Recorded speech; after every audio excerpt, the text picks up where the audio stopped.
Good morning, ladies and gentlemen. This is the California High-Speed Rail Authority Board of Directors meeting for January 21st, 2021. For those of you who were unable or have not looked at our website since yesterday or this morning, you are unaware that we are requiring this morning of the board to go into closed session first. So our schedule has been reversed, where we were going to do the open session and then go to closed session. As it's turned out, we will be going into closed session first, and the open session for the today's board meeting will be at 12:30. So 12:30. So for those of you who didn't know about it, we're sorry for the confusion. Please join us again at 12:30. For the time being, we will now go into closed session. Good afternoon, ladies and gentlemen. This is the California High-Speed Rail Authority board meeting. As you know, we've been in closed session. We'll call the meeting back to order now. And I'll announce we have nothing to report out of closed session. So with that having been stated, we'll now be able to move forward with our agenda for the public meeting. Before we get started on that, I'd like to ask Mo to please call the roll. Director Shank. She's muted, but she said she's here. Oh, I'm sorry. I thought I had unmuted. Present. Thank you. Chair Richards. Here. Director Camacho. Vice Chair Miller. Here. Assemblymember Arambula. Director Perea. Here. Director Guillemetti. Present. Director Escutia. Here. Director Boutros. Present. Director Williams. Here. Mr. Chairman, we have a quorum. Thank you. We'll start out today. If you will, please bring the flag up, and we'll have the pledge of the allegiance. Thank you. I pledge allegiance to the flag of the United States of America and to the republic for which it stands, one nation, under God, indivisible, with liberty and justice for all. Thank you, Mo. With that, before we actually start the agenda today, let me ask our secretary to please advise the public how they can address us and the process that you will go through. Mo? Yes, Mr. Chairman. Thank you. Good afternoon. Welcome to the California High-Speed Rail Board of Directors meeting. Today we are hosting this meeting via Zoom. In a moment, we will take public comment.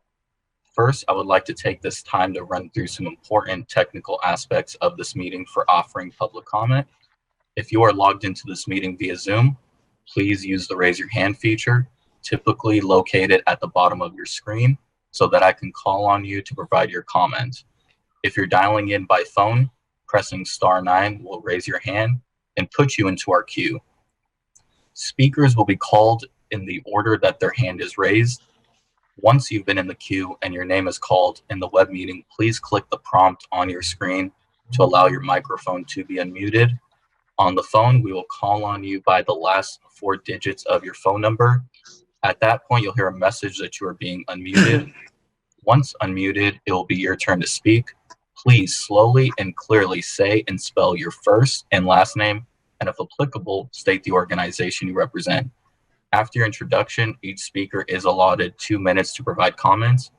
Our court reporter is on the line to record these comments.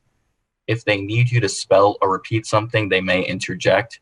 I will notify you when your time is nearly up. At the end of your comment, we will disable your microphone. However, you are welcome to stay on the line to continue watching or listening to the meeting. If you do not wish to provide comment and simply want to watch the meeting, you can do so by logging on to hsr.ca.gov and looking for the link to our live stream. Thank you, Mo. Yeah. Welcome, ladies and gentlemen, and we will begin today's meeting with public comments. Go ahead, Mo. Mr. Chairman, we have up first a Mike Behan. Thank you. Welcome, Mr. Deason. Good afternoon. Can you hear me? Yes, please go ahead, Mr. Behan. Okay. Good afternoon, Mike Behan, Deputy City Manager from the City of Palmdale. Thank you for having me. I just wanted to say that the City of Palmdale City Council adopted our specific plan, that was funded through the California High-Speed Rail Grant Program, and we're very thankful and appreciative for that. This is a TOD specific plan that focuses on high-speed rail multimodal stations with farm-based zoning. And again, just to say thank you very much. We're going to continue to plan for the arrival of high-speed rail. We're doing a utility infrastructure study around the station area. So when a master developer comes, they'll have that information. We're also using Measure M money through LA Metro to do a drainage study that will cover drainage in the area near the future station. And also we've got money through the SCAG sustainability program to look at a complete streets project that will feed into the future high-speed rail station. So we will continue to plan for the arrival of high-speed rail in Palmdale. Again, I just want to thank the authority for the partnership. And to say remain steadfast and stay the course. I do think it's important to mention some names of folks that we've worked with, because sometimes the names get forgotten, but I'd like to end with the names that I'm going to read off and say thank you. So to Ben Lichty, to Rick Simon, to LaDonna DeCamillo, to Valerie Martinez, and to CEO Kelly. And I want to end with also thanking Diana Gomez, who is no longer with the authority, but is with Caltrans, but was very helpful and continues to be very helpful. Thank you, Mr. Chair. Thank you, Mr. Behan, and thank you for the support in Palmdale. We can't wait to see you there on the first train that comes through your fine city, and thanks for pointing out all the people you've been working with. We appreciate it.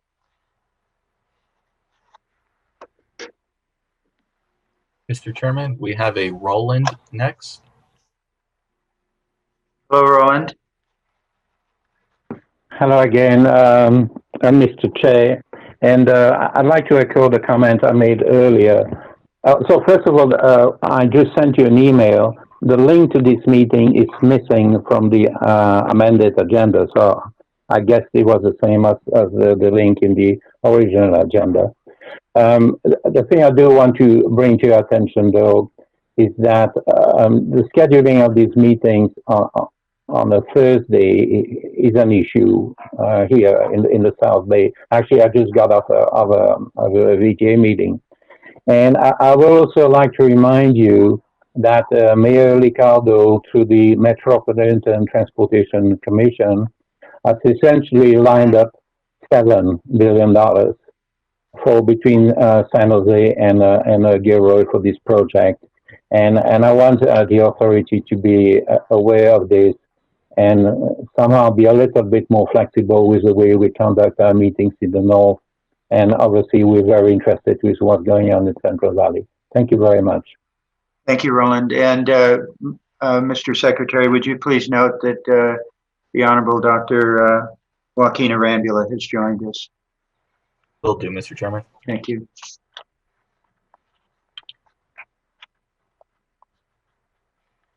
I currently do not see any new hands raised in the attendee section.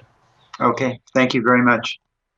Then we'll move on with our agenda today, ladies and gentlemen, starting with the first item, which is the approval of our December board meeting minutes. If there are no changes, can I have a motion for approval, please? Move approval. Second. Motion by Director Gometti and a second by Director Shank. All in favor? Aye. Aye. Any objections? Thank you. Passed unanimously. Moving on to agenda item number 2 is Road 27 construction update. CEO, our COO Hedges. Hello. Good afternoon. I almost say good morning. It's hard to get out of that habit. A very quick brief to highlight that as I described before, we wintered over the moratorium without incident. We are currently, great news, we are currently pulling strands. The lower strand I'll show you out right now, right on schedule. This slide right here is basically kind of the sequence of activities that we are following. Next slide, please. This shows basically the progress that we have made. There is basically right now, as I indicated, the lower strands are being pulled and being replaced as we speak, with anticipation of the deck pouring going on at the end of this month, right? Everything is just tracking right along. The only hiccup that we had, here's the Madera Valley Water Company agreement. We had to send it back for some minor tweaks. That has been done. We are in concurrence with them. It has to go to the next board meeting. With that, it'll come back to us, executed, and then we will execute that agreement accordingly.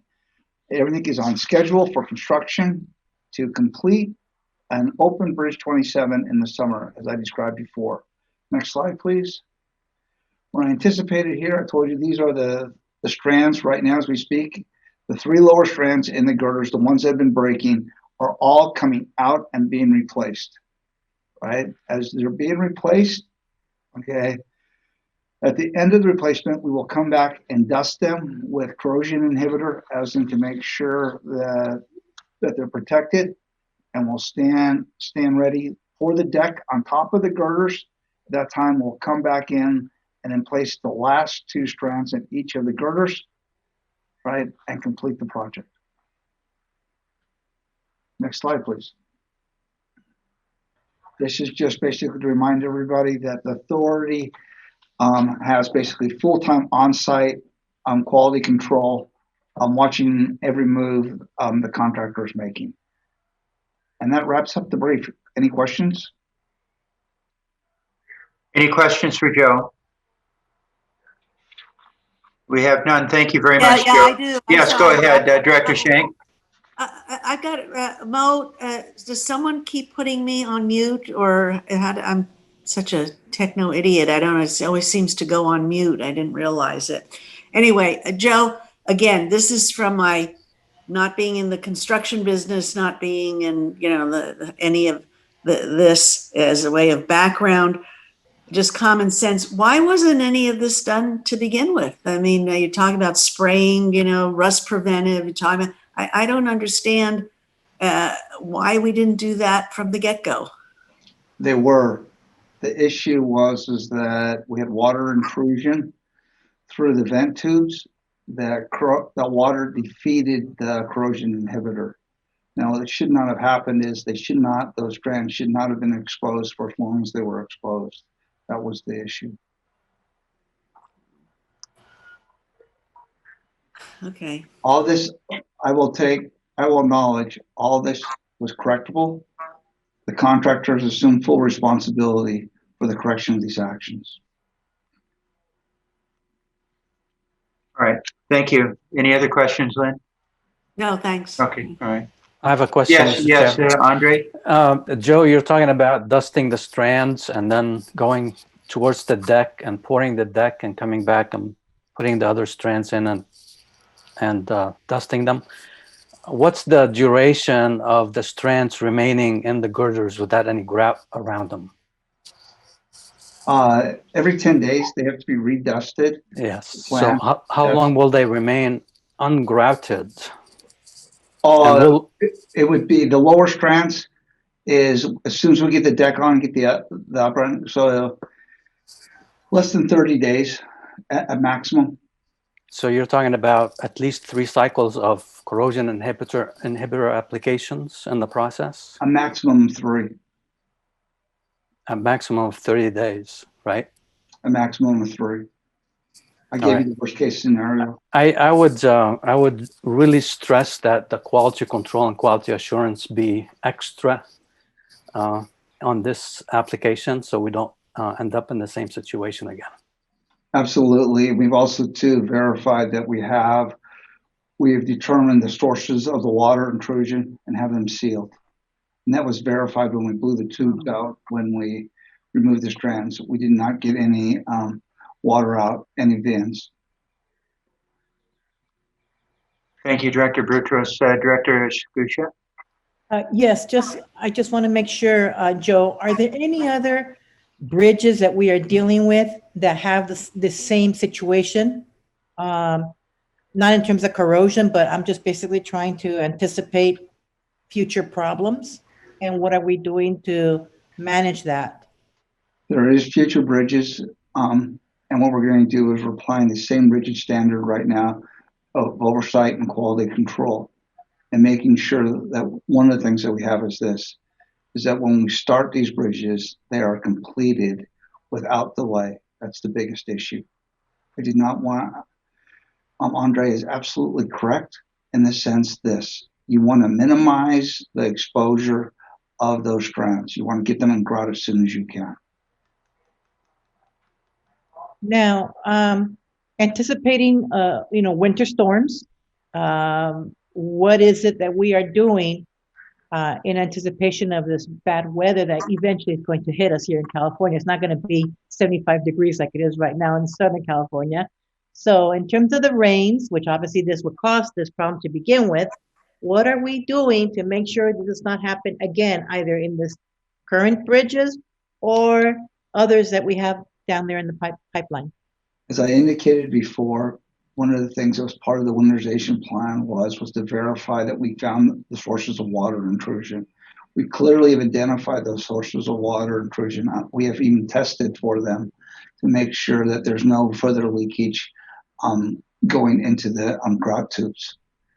So it's basically we re-winterize those tubes. We have them protected. As soon as we get the deck on them, then they become NOB. All right, thank you. Any other questions for Mr. Hedges? All right, seeing none. Thank you, Joe. Thank you, sir. We'll move on to agenda item number 3, which is the economic impact report, and this is with CFO Anna. Thank you, Mr. Chairman. This is our annual update of the economic impact report, which seeks to estimate the broad economic benefits of the high-speed rail project, not just for our direct labor and direct employees, but also for all the supply chain workers and all the folks in communities that benefit as those wages are spent. And I'm going to have a co-presenter here. Derek Boughton is our branch chief for economics and board reporting. So he puts together the F&A package every month for us. And Derek's been working on this economic impact report also the last 4 years. So he's going to give the first half that gives a little background on the report. Derek? Thank you, Brian. Yeah, so since 2017, the authority has produced these annual economic impact reports that essentially estimate the economic impacts of the planning and construction of the high-speed rail system. So this scope of the presentation that we're going over today covers the 2020 report, which is the 1920 fiscal year data. So we add that data to the total project data as of 2006, excuse me. So we have all the way back to 2006 calculated. Next slide. So there are 3 main economic indicators that we analyze in this report. They are job years, labor income, and economic output. So job years are basically the equivalent of a 1-year-long full-time job. So the difference between a job year and what we normally consider a job is that job years contain time frame references. So if one employee works full-time for 5 years, that equals 5 job years. Also, you could have 5 employees working 1 year would also equal 5 job years. So it takes into account these large infrastructure projects where they go over multiple periods of years, so we can more accurately estimate the job years impacts. So also we estimate the labor income, which is basically all forms of employment income, including compensation like your wages, benefits, payroll taxes, etc., that firms or high-speed rail pays to employees, as well as income earned by self-employed workers. And the final output is economic output, which is basically the estimated value of all economic activity taking place as a result of high-speed rail investment. So $1 invested by the high-speed rail sparks several activities in addition to labor, such as purchases of goods and services and value created from these examples or activities. So basically, it's the authority's investments impact on the GDP. in other terms. So next slide. So the way we measure the impacts, it's not just, the direct investment dollar spent, you calculate that. There are ripple effects in the economy for investments from these projects. So the direct effects are direct investment from the authority to our vendors, our contractors, and our employees. Off of that, you have indirect effects, which are essentially the next level of processing or payments from, so say, for our design build contractors who are purchasing steel or concrete or other supplies, or even high-speed rail purchasing computers or office space, that type of thing. And then you also have induced effects that we capture, which are further ripples effects in the economy, where the employees of high-speed rail or the contractors purchase their housing, their groceries, their retail, their Starbucks, what have you. So it just further ripples down the economy, which we captured in our modeling software. Next slide. So a little bit about how we capture the data and analyze these reports. So we review the invoices of the largest contracts that the authority has, and we mine the data for geographic location, for hours invoiced, for dollars, for industry sectors. And we then utilize a industry standard economic impact model called IMPLAN, which applies multipliers that calculates the indirect and induced effects of all of our investment. And we look at local levels or county levels, statewide, and also how they impact the national economy. So we've also had these reports reviewed and validated by outside entities to make sure we're on the right path. We've gotten very good feedback from the University of Pacific, Department of Finance, Department of Labor, our own peer review group, etc. And since this analysis follows all the similar methods and approaches as the previous analysis, the reviews and validations still stand.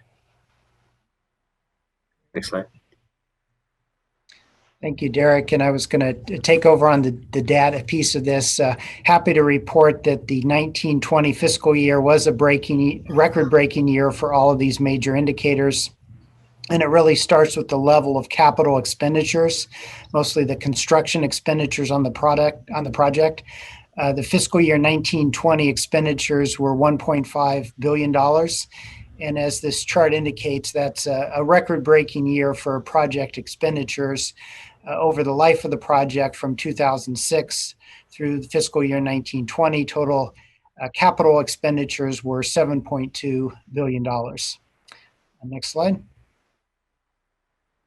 So getting into the jobs first. The cumulative jobs since 2006 here, we show a range of 54,000 jobs to 60,000 jobs. And again, this is in full-time job years, which is how we model this to get a true economic impact. For the fiscal year specifically of 1920, we estimate 9,900 job years. And I do just want to contrast this with the number that you typically hear, which is the deployed construction labor. So again, we have that data that we get monthly from our contractors on deployed construction labor, but we use job years, and we also include this multiplier effect for the supply chain jobs, the truck drivers, the folks working at plants producing concrete and steel, et cetera, as well as the multiple community jobs that are benefited when laborers spend their wages.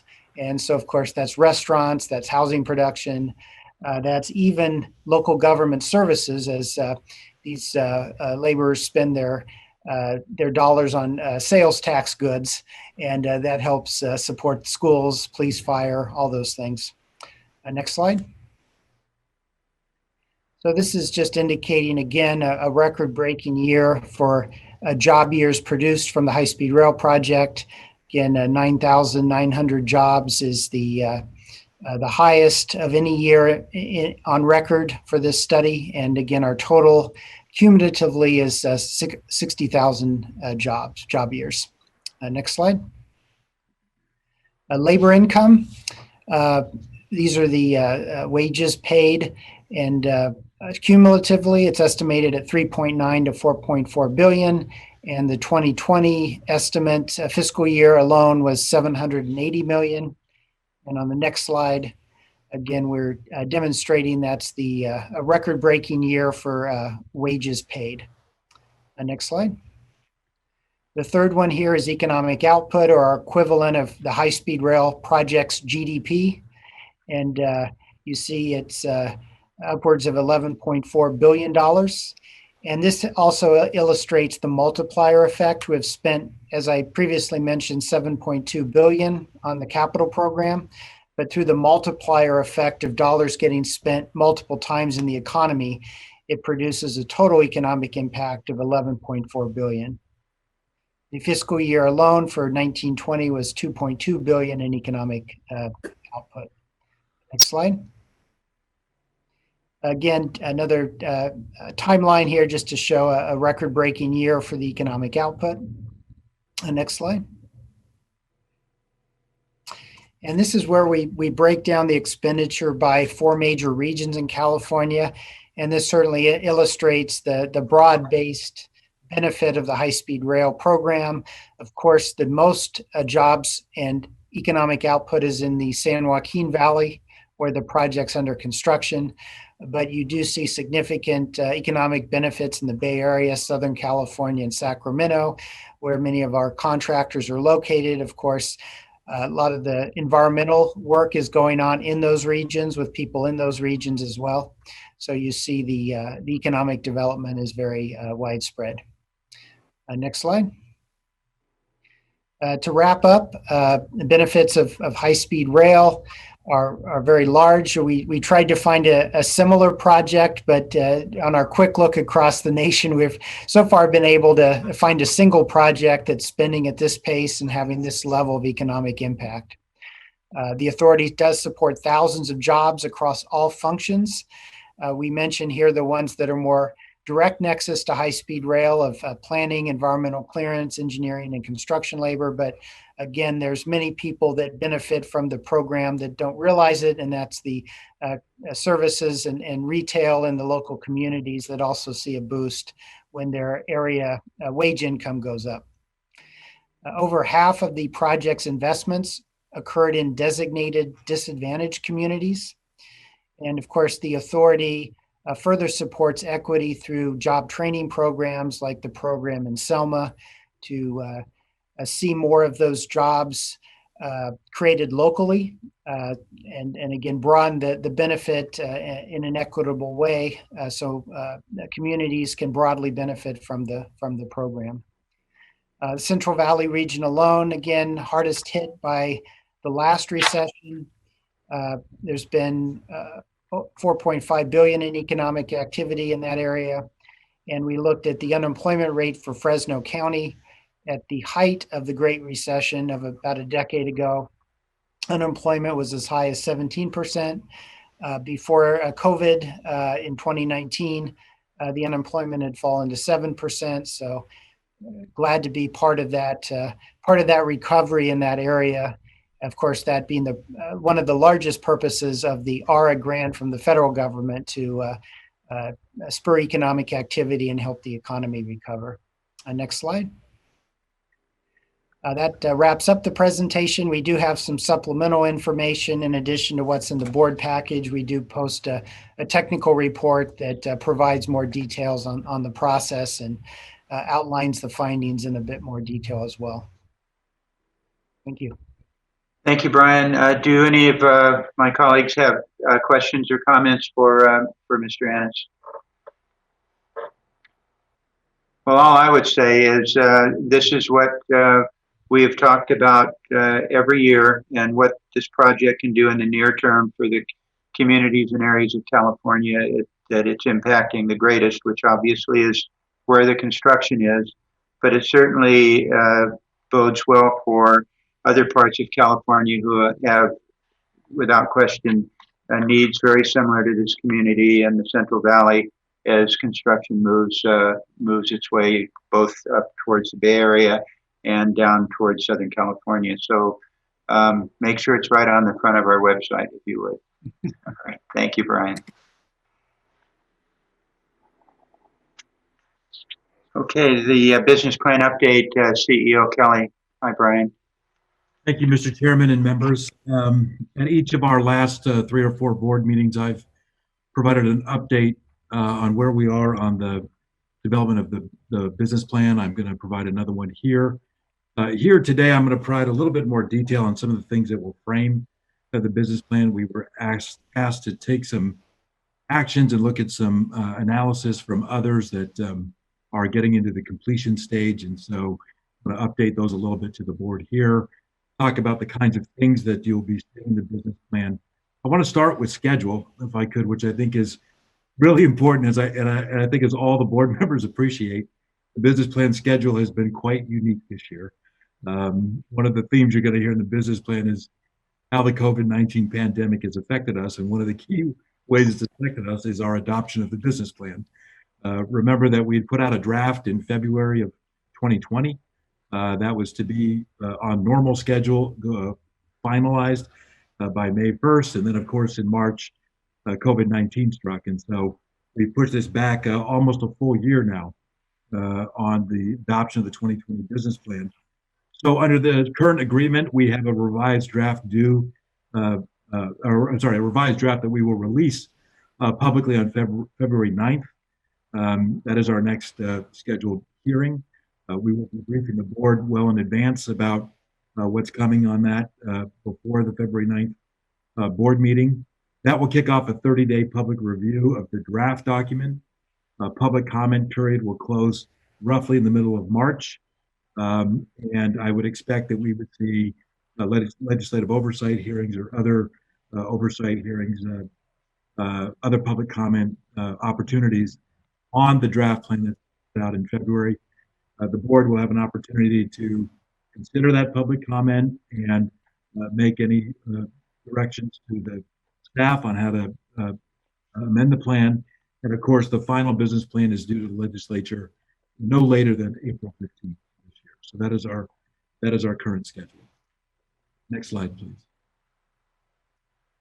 As I just said, I think this goes without repeating, but again, we were delayed a couple of times due to the COVID-19 pandemic, and I just next slide.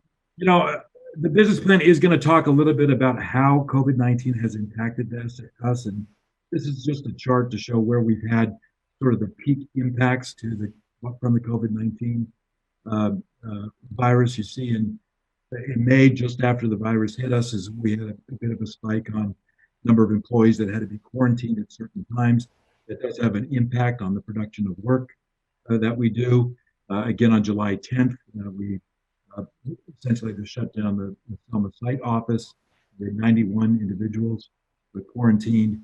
And again, the most recent surge, sort of post-Thanksgiving surge in December, has had additional impacts on us, sometimes impacting our own employees at relatively high levels directly.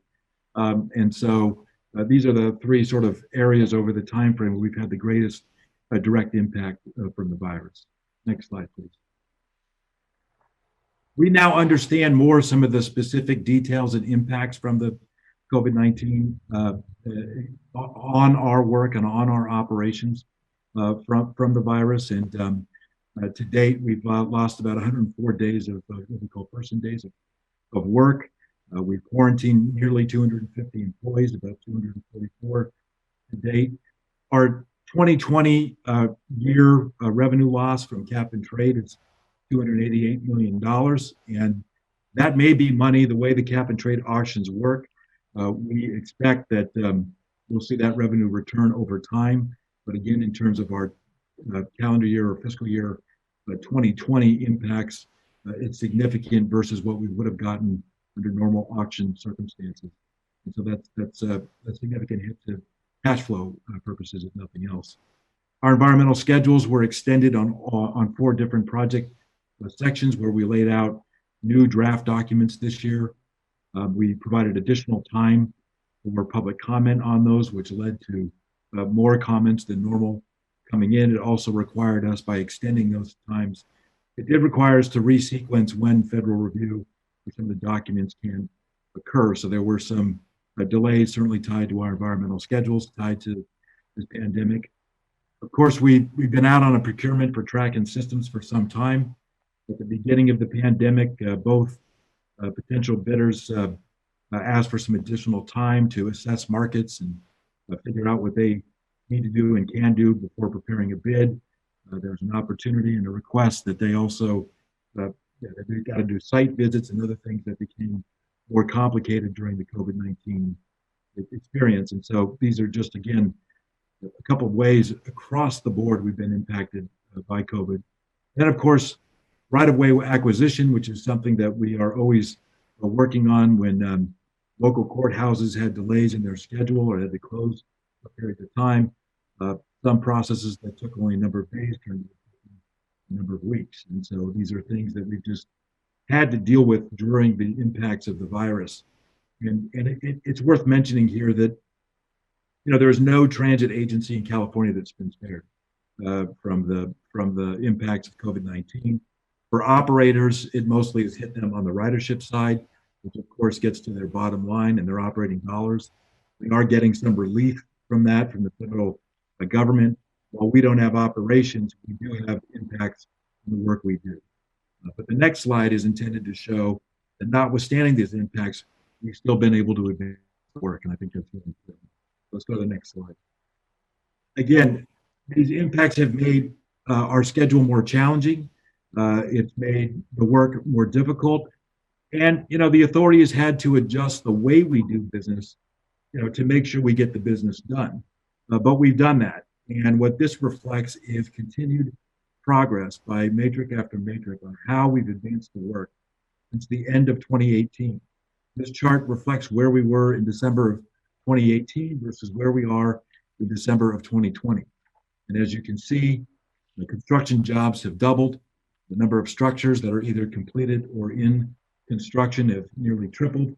We've worked through more than double the number of environmental documents to move forward on those documents to clear each of the segments that are part of the phase one system. Our right-of-way parcels acquired, we're now at 1,743, which is a sizable gain from where we were. We still have plenty of work to do in the right-of-way area, but again, you can see the advancement of the work. And the miles of guideway that have been cleared for construction have jumped from 47 to almost 80 miles. And then lastly, we do track and we report every month to the Finance and Audit Committee our monthly average expenditures on the design build contracts. And you can see where we, 2 years ago, we were spending maybe 30 million a month on the construction work. We're now up to just under 70 million a month. And so again, the impacts are real in terms of how we operate, what we do. There are things that are affecting our schedule, but we are still able to advance the work. And I think that's an important message that we'll talk a bit more about in the business plan. Next slide, please. I mean, a key lesson that you're going to hear us again describe more deeply in the business plan is that clearly the COVID-19 experience requires us to elevate, appreciate, and put in place things that allow us to understand, manage, and mitigate risk better. And so those are some things that we are working through right now. We briefed the board, I think at our last hearing, maybe the hearing before, about the implementation of an enterprise risk management plan under the direction of our new risk director, Jamie Matalka. And so that will involve us for creating a risk committee, supporting a new enterprise risk manager we'll contract for, and bringing in additional risk expertise. So again, these are things that we're putting in place. The second part, which is an important risk mitigation measure, is the development of what we call the stage gate procurement process, which is, we've talked a lot at these hearings and in other hearings about having gone into construction without having necessarily all of the right steps done before we're actually out trying to construct. And stage gate is a disciplined, methodical process that allows us to get to each stage when we're ready and come back to the board in incremental steps before we get into full procurement and construction. And so these are things you'll hear us talk about in the business plan that we're putting in place to deal with this. The other thing that you'll see is we will likely be recommending to the board an improved and a more robust risk contingency in our budget. So those are three areas where managing risk is a clear theme out of the COVID experience. Next slide, please. Again, I'm talking a lot about risk because that's the message here, but we are, as I said with the earlier chart, we are moving forward on a lot of the construction activities. We are focusing on finishing that civil works and getting right away substantially completed by the end of 2021, so we can move forward the construction projects in the Central Valley. We do project that the first construction package, CP4, could be reaching substantial completion in the next 12 to 15 months. Something I'll talk about in the CEO report, but we will very soon as well fully meet our ARA match requirement just 22 months before the deadline on the dollars that we have to match federal ARA funds for this project. Again, likely actions you'll hear from us moving forward. Increase in the risk contingency is just a budgetary matter to better prepare for some risk. We do anticipate conversations with our new federal partner with the change of leadership at the federal level to talk about things like long-term funding for the project and schedule flexibility on our deliverables, and recalibrating our approach and how we lay the track and how we get the tracking systems contract moving forward with some suggestions of ways to reduce risk and also reduce costs. And so we'll be talking more about that in the business plan as well. I just want to flag that these are the kinds of steps that we're taking to manage this as we continue to move forward. Next slide. Both the legislature and our peer review group raised issues in the past year that they wanted us to look at and review before we move forward with the business plan. One was to have an independent peer review of the ridership forecasts that were part of our original suggestions in the draft plan on how we would move forward. That work has been done. We contracted with an independent entity that we selected in coordination with the peer review group, and they are pretty much completed that work. They have a summary, and they're going to issue a full report that we will provide to the board in advance of the next meeting, and we will have them present to the board on their specific findings of what they found here relative to our ridership calculations.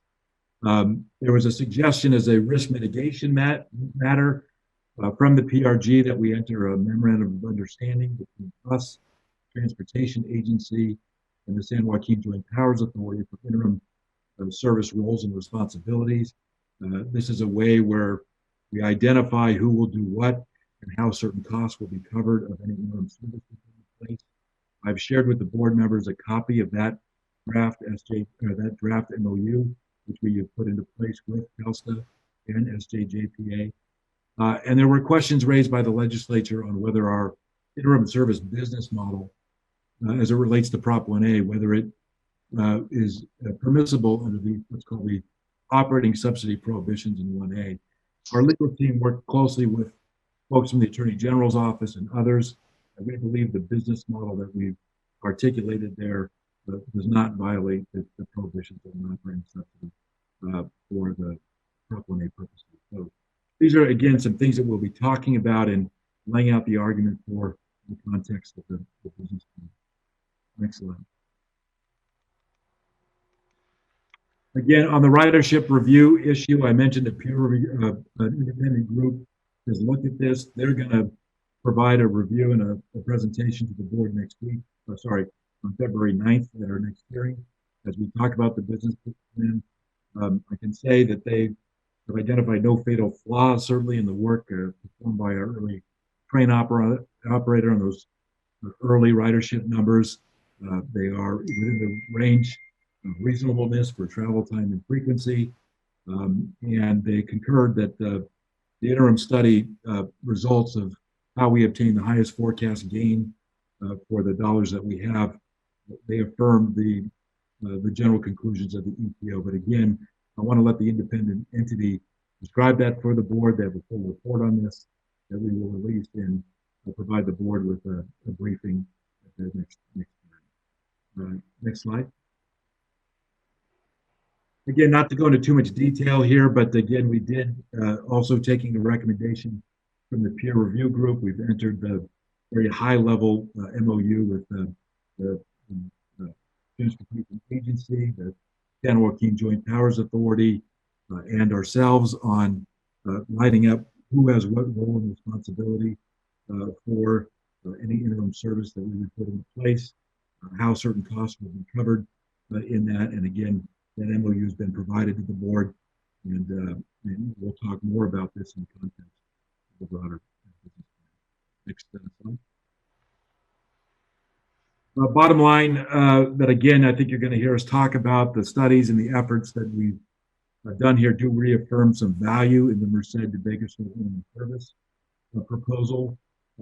It's worth noting that those extension in that service territory is now environmentally cleared. After in the last 15 months, the board has approved both the Y certification of the ROD and the Bakersfield extension back in 2019. We will likely be recommending advancing some of the design work to go further into looking at what costs for Merced and Bakersfield will look like to make sure that we are mapping right away, identifying utility relocation, doing geotechnical investigations, and establishing the project footprint. So these are all things that we will be recommending that we move forward on to expand the work beyond the original 119 bonds. Next slide. I don't think I can overstate enough the opportunity with the new federal administration in place. Clearly, President Biden has laid out an infrastructure program that has a heavy emphasis on two things. One, investing much more in transportation infrastructure with a focus on clean transportation options, and particularly electrification of transportation services. Also a focus on seeing economic development in disadvantaged areas. These are elements of a broader nationwide strategy that the Biden administration will be putting forth, and clearly we think we check a lot of those boxes with this project. So looking forward to the opportunity to talk with the Biden administration. We've had some conversations with the transition team, as you all know, and we look forward to, as he's just today announced some new appointees to his team in the transportation space. We look forward to working closely with them on restoring federal money that the Trump administration tried to take. We're working through delivery of important deliverables and schedules for that, and just restoring a functional relationship, partnership to oversee the project. Next slide. The last element that I think you're going to hear us talk about a bit and describe in the business plan is this idea that we clearly are trying to achieve a couple of things. One, we do want to try to get an operating segment in place as soon as we can, so Californians can experience this. But importantly, we are also finishing the environmental work statewide in all the segments from San Francisco to LA and Anaheim.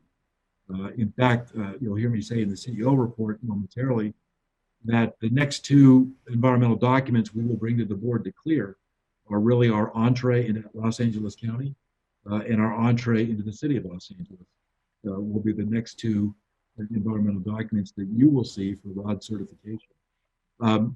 And I think you're going to hear us say that we ought to not then stop the work there, but we ought to find ways to continue to invest to bring the design in those segments out further, so we can again understand what are the geotechnical considerations, what kind of right-of-way will we need ultimately to build there, what kind of third-party agreements and what kind of utilities will need to be relocated in all of those segments, so that we can provide not just to you but to the public and the legislature a clearer picture of the risks, the costs, and the construction requirements in very complex segments that are well beyond just the 119 or the 171 Valley segments, but really the entirety of the phase one segment, San Francisco to LA.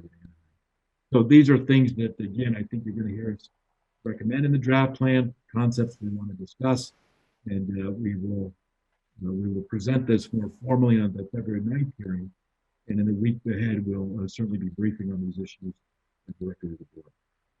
Next slide. Funding is always an issue for this project. As you all know, the entirety of the phase one project, we do not have all the funding for that.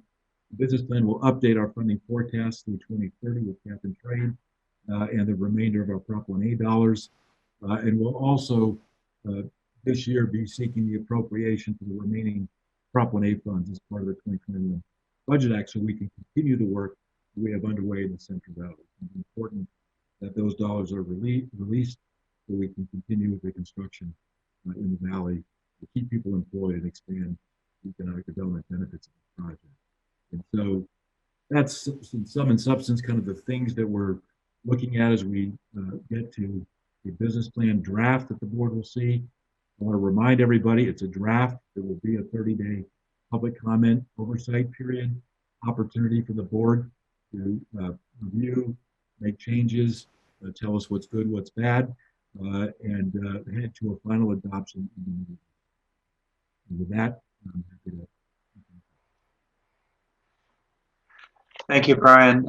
Questions for CEO Kelly?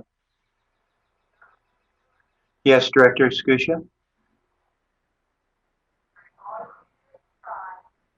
Hi, thank you so much, Brian. What Sure. caught my attention was your slide. I forgot the number of it. I think it was number 9 or number 10, dealing with the right-of-way acquisitions, which are being delayed as a result of court delays.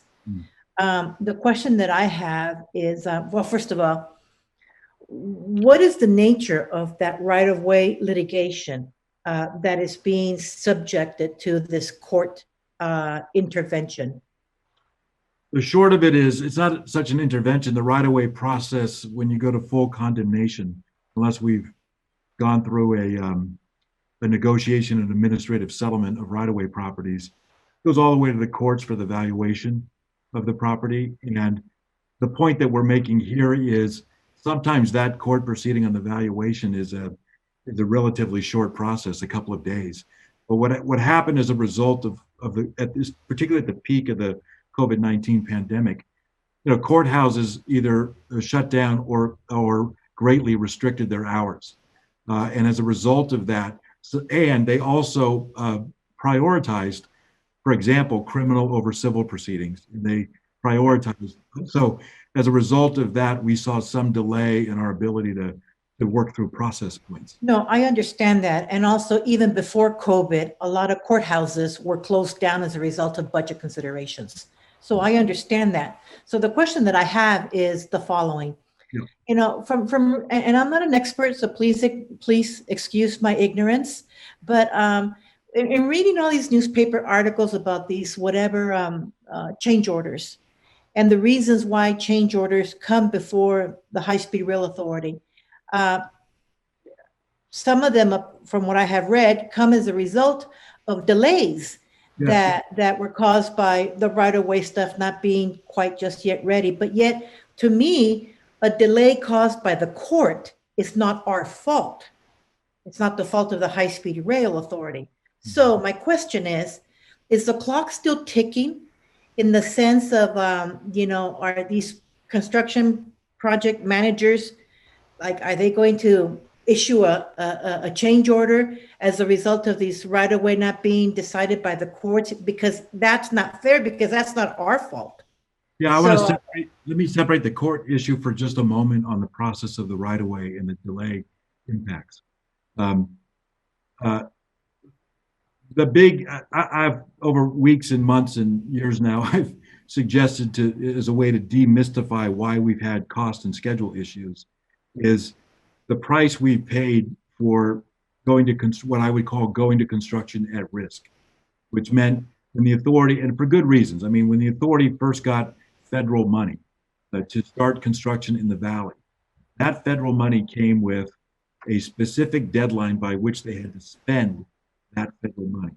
And so the authority entered construction contracts and moved to construction in front of having all the right-of-way in hand. And so the challenge is to keep enough right-of-way moving where you're staying in front of the construction. And what has happened over the years, there's times when the right-of-way delays has slowed construction. And then we get faced with delay claims. And so And then and so, move forward a couple of years, that's still been a dilemma. I would say this, we are doing much better today at understanding, first of all, what right of way we exactly need. And what I mean by that is, you don't know the right of way you need until the designs are complete. And we've now completed virtually all of the designs. We've got a few more to do in some areas, but generally the design work is done. We know exactly what right of way parcels we need. The work has required the right of way count to go up because we need more than we did when I first got here. But our job is to try to stay in front of that construction schedule by getting the right of way in hand. Most of the right of way settlements do not go all the way to the court. We try to settle them beforehand. We do it through negotiation. And so most of them we try to resolve in that way through what's called administrative settlement. And so we've been able to do that. The point we're making about COVID impacts is that those that do go all the way, sometimes they've caused us some problems in getting resolution. I understand. I'm glad you asked. I was going to ask you the question about an alternative way of resolving this, either through mediation, or arbitration. So I'm glad to hear that you're doing that. But still, I just don't want the authority to be paying on change orders for something that's not our fault. Look, I agree. I want to just say something about, change orders and claims made by contractors and things like that. I mean, for example, recently, there was a story about a letter that we received from a contractor, a 36-page letter that outlined challenges, okay? In 36 pages, not one sentence talked about solutions, okay? And so a contractor might posture or position take on how they see things. Our job is to be stewards of the taxpayer money, make sure we're using it efficiently, review claims from these contractors, and figure out what has merit and what does not. What are elements that we own responsibility for, and what are some that they own responsibility for. And typically we end up settling somewhere in between what they say and what we say, and we move forward on the project. This project, and again, I mentioned earlier, it's why we're moving to a stage gate process for our future procurements. So we don't enter construction at the level of risk we have before. We get right away in hand before we get the construction part. And that's part of the stage gate process for our future procurements on construction. And here, for all of these things, whatever claims come in from a contractor, our legal team and our commercial team review those. We go through them for merit and reasonableness, and we make conclusions about, for lack of a better term, fairness, and we settle and move on. And that's our process. That will still be our process, and that's the circumstances we find ourselves in. I mean, the most frustrating and most difficult part about what we do is that having gotten into construction at risk, the right-of-way issues have remained daunting and a challenge. But we are in a much better place today, and we're bringing new strategies on how to deal with it. For example, I don't want to beat a dead horse, but another example. We're working more closely with the design builders to limit the number of parcels they need. There's sometimes design solutions that would allow them to require less parcels. That's something we do today. We've automated our right-of-way system so we can track and map each parcel that's needed, so we know when it's needed and how we can stay in front of construction. And we're doing that as well. So and we have a right-of-way team that is now meeting, I think it's bi-weekly. Joe would know more than me, but and they go through the rundown on exactly where we are on each of these parcels that we got to get to stay in front of the schedule. So it's a challenge. The right-of-way stuff depends on what your willing seller is doing or how they're going to work with us on stuff. Some are very easy, and some are more complex and difficult. And we just have to grind through it and work through them. We've got about 500 parcels left to get, and we've achieved 1,743 to date. Just to give you the magnitude of that, I think in any given year, if you're at Caltrans, for all of the transportation projects they do statewide in any given year, they may need something like 500 or 600 parcels, and we need 2,304. So it's a lot of work. There's a lot in front of us. We are doing better than we were before, and we have to keep grinding through it. And we're finding new strategies to do that. Thank you, Brian. No more questions. Thank you, Mr. Chairman. Did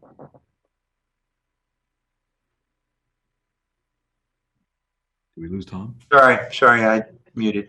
Sorry, thank you, Director Scucci. Any other questions for our CEO? I didn't have a question, but I just want to thank you, Brian. It looks like things are really kind of coming together, and it was a great explanation. And I'm glad that we see a time schedule which gets us before the board some of these action items that I think we need to take in the spring to keep our time frame going forward. So I appreciate that. And I also appreciate you talking a little bit there about these recent letters that we've received, because I know it's sometimes the contractors, I mean, at least I've dealt with it. And I know with this contractor, we've seen this before, where we get a letter where they talk about disputes, and, you know, it's nothing's ever their fault. It's always our fault. And that usually is the beginning of a negotiation. So I thank you for commenting on that, because I know we did also have a newspaper article on it. And I just said that the tone of their letter I didn't appreciate, but I understand that, you know, it's their opening salvo. So thanks for mentioning it. I should say to all the board members that our legal and commercial team has been reviewing that letter. We are writing a formal response that certainly we'll be sharing with the board. Thank you. Thank you, Vice Chair Miller. Any other questions, comments? All right, thank you, Brian. We'll move on to the CEO report. Thank you, Mr. Chairman. On the CEO report, I'll move relatively quickly. I just wanted to flag a couple of issues. First, in the binders I sent to the board members, we had the proposed schedule for the 2021 meetings that we have. I think you've all seen that in your board binders. One issue I want to acknowledge, I know that at least one director said to me, it looks like a couple of dates changed from an earlier draft. And I just want to say, because there was an agreement on the timing for the release and adoption of the business plan, we did have to move the hearing up a little bit. And so that's a change you see, but that's now scheduled for February 9th. We have a really quick turnaround between this meeting and the February meeting. And then Thursday, we have a little more time between that meeting and the March meeting, which is now March 25th, the end of March, so that we can work through the public comment period and any legislative oversight period for the draft plan before it goes final. So those are a couple of things I just wanted to flag for the members. One more thing on those meeting dates. There will be a couple of dates in the new year where we will seek, like we did in September, perhaps a 2-day meeting. And I say that only because we will be bringing forward again some record of decision certifications for 2 Southern California segments during the budget year, or sorry, the calendar year 2021. We don't know exactly which month yet, but it looks like June will likely be the month for Bakersfield to Palmdale, and likely October. And again, these could change, but certainly Q2 and Q4 for Burbank to Los Angeles. So we will have these coming up this calendar year, and those we typically look to make 2-day hearings. So that's all I wanted to report on that.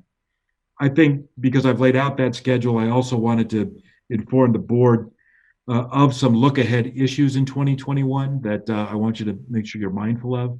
And some of these are milestones for us, so they're important, but they're also just items that we'll be bringing to the board for your consideration. The first one, I'm happy to report that in the first quarter of 2021, which we're already in, but we'll be reaching 100% match of our requirement to match federal ARA dollars. And that is 22 months ahead of our deadline. And so it looks like the schedule we're on is that we will reach that by March. And so we'll report back when that's done. We'll likely issue a press release, since it's a question we get a lot. And I'm looking for an early thing to be pleased about. In Q2, we will again submit the final 2020 business plan to the legislature. That's slated for by April 15th of 2020. Also in Q2, as I mentioned, the first consideration of our first environmental document that gets us into LA County, that is Bakersfield to Palmdale. And again, we're looking at roughly June for that. In Q3, there'll be a request to consider the award of the track and system contract. There are some tweaks and changes to that we are making. The schedule's been pushed back a little bit, but again, we'll be putting the board for that roughly in an August timeline. That's Q3. We will be asking the board to consider a new RFP for the RDP service that we have this year. I flagged that at one of our earlier hearings, but again, we'll be going through a competitive bid process for those services going forward. In Q4, there'll be the record of decision for the second Southern California segment, Burbank to Los Angeles.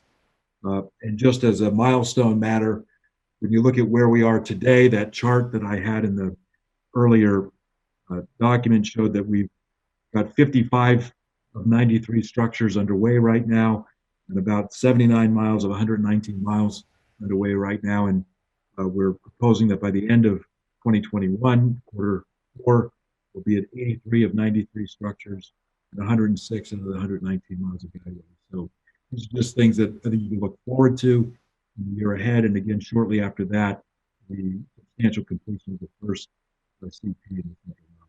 So those are some things that are coming up this year that again we'll be bringing to the board and making sure that we're having important conversations.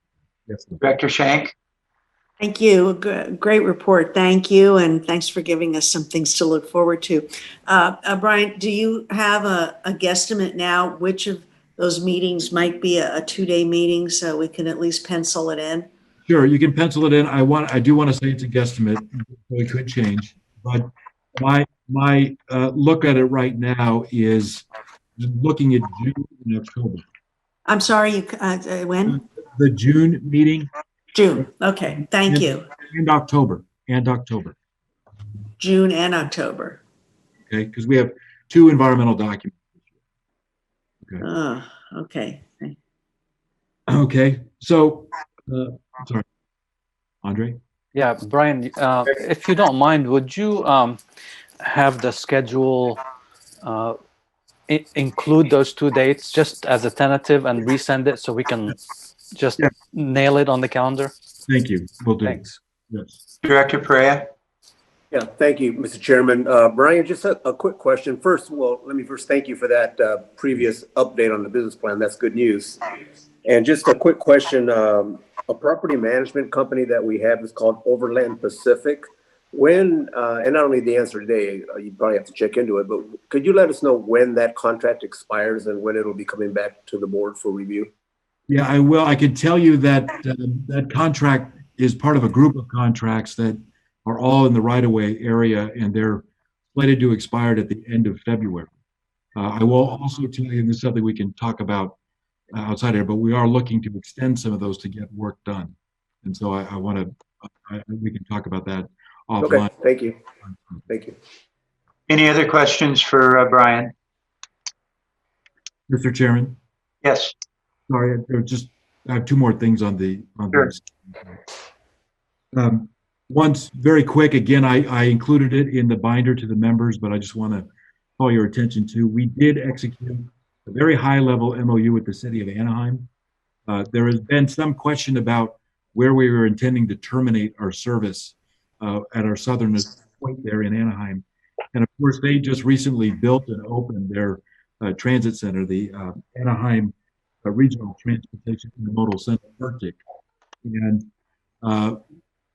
we don't think there should be confusion about where we intend to terminate our service. That station is a current station for Metrolink and Amtrak services, as well as a station for the regional local bus system. That is where we intend to terminate our service as well. So we did execute a very high-level MOU with the city of Anaheim to talk about how we will work cooperatively to make our arrival there and the coordination and the implementation of our service there a workable thing for all parties. So I just wanted to flag for you that we just entered that MOU, and it's included in the plan. All right. Thank you. Director Shank? Yeah, I just a comment on that. I think we should recall and have it in the minutes that former Chairman Kurt Pringle worked very hard on that some years ago. And so be good to, I'm sure he'll know about it, but just as a courtesy to a former chairman to let him know, because this was his leadership. Good point, Lynn. Any other questions for Mr. Kelly? Seeing none, Brian, thank you very much. We'll move into our final agenda item, which is the finance and audit report. I'll go quickly on this and delete some of the things as best I can that have already been stated earlier. Just some of the highlights presented to us by both our COO and our CFO today. Looking at our liquidity, just for your interest, we've got just over $2 billion in liquidity today. That's down by about $1 billion from a year ago at this time. The difference between the spend and by the way, all of these numbers are November 30th numbers. We spent in the month before November 30th, we spent $101 million. The cap and trade auction in November was certainly improved from what we'd seen earlier in the year. The estimate for what the authority would receive is about $147 million. That's not too far off of what we were receiving prior to the COVID-19 virus. The administrative budget in terms of vacancies, and as you recall, there were 85 positions added for this fiscal year. The general purpose for that is to move in the form to function more to state employees doing work as opposed to consultants. The vacancy rate dropped roughly 4% or 3.4% down to 36.6%. Our capital outlay for fiscal year 2021 versus 1920.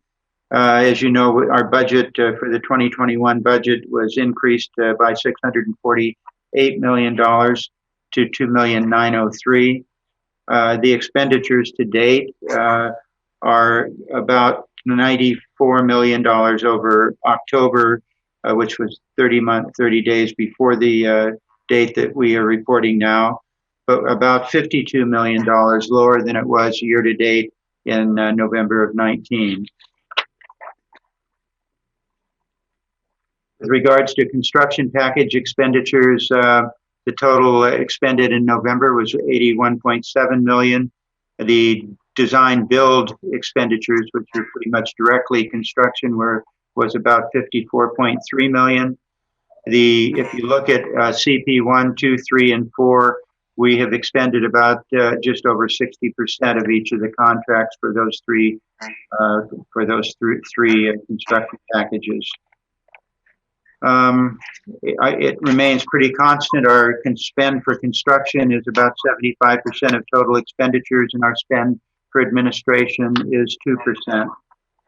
The bulk of the difference is project development having to do with things like environmental, et cetera. State match, as I pointed out in previous year, our reports, we are in very good shape. If you take into account what's already been approved and what's pending, along with what we have in process in Brian Annis's shop, we are over the amount, the $2.5 million required in the state match to the federal grant. The small business utilization for the last 3 months or so has remained pretty static. The total contract value has increased by about $31 million in the month of November. That increases the total contracts to about $8.4 billion. That's about $1.15 billion greater than a year before in November of 19. The overall, in terms of this Central Valley status report, and by the way, I do want to mention something. What you'll see is there will be all of these numbers will be reprojected with the rebaseline schedules and the 2020 business plan whenever they are final.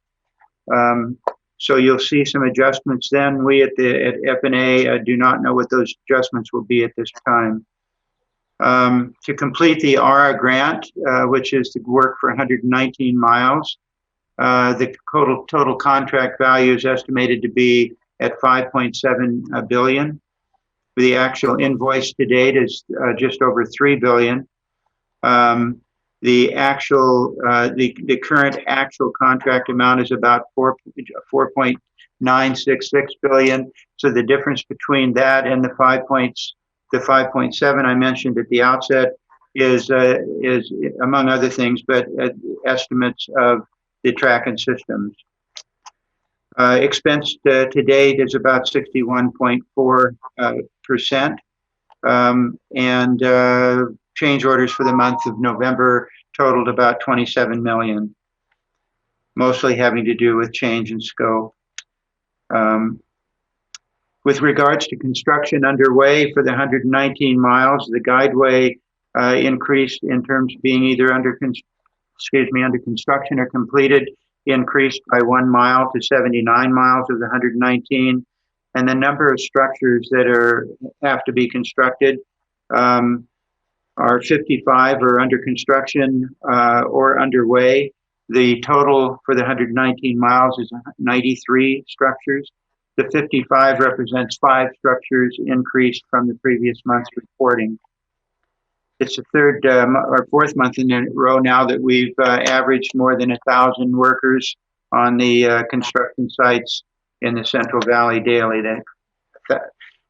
The utility relocations, we've relocated about 24% of the utilities that need to be relocated for the 119 miles. That's 485 relocations. In progress are another 525. Scheduled are another 100. And altogether, that's about 54% of the 2,062 utility relocations required in the 119 miles. Right of way, we've said for a number of years, it's always been a major concern of all of ours, remains so, certainly has improved. Some would suggest dramatically, certainly from sometimes in the past, it has been dramatic. It's been through a lot of hard work that's being done by the COO and staff. That being said, we are still concerned, some additional looking into that at their request. Both Directors Miller and Gilmetti will meet with the COO during the month just to look at additional detail on right-of-way.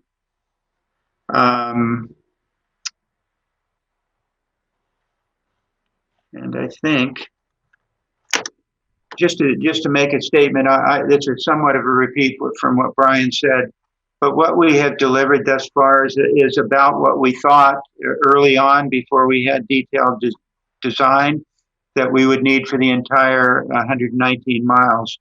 There's been delivered, I think it's 1,726 parcels. We need a little over 2,300, so there's about 550 left. And that really touches on the highlights of our F&A meeting today. Any questions from anyone? Yes, Director Perea. Yeah, Mr. Chairman, thank you for the report. Just a quick question with respect to your perspective in terms of the work and completion of structures in downtown Fresno. Mm-hmm. Are you asking for my reaction or two of them? Yeah, based on your information on the committee. We did not get any update on that, Henry, but I'll put it on the agenda for next month and we'll report it back to you. Great, thank you. Okay, thank you. Thanks for the question. Okay, with that, ladies and gentlemen, I think we are done. That is, thank you. Wow. Thank you, Director Scusia. Jim, thank you. Well, thank you. I appreciate it. Thank you, Tom. Well done. All right. Thank you, everybody. And thanks for your time for this long day and for all of the work that you're doing. It's greatly appreciated. And I think we've got some things that we should be proud of, and a lot more things that we're going to be proud of as we move down the road. And with that, ladies and gentlemen, across the state of California, the meeting is adjourned. All the best to all of you, and everybody stay healthy. Bye-bye. You too. Thank you.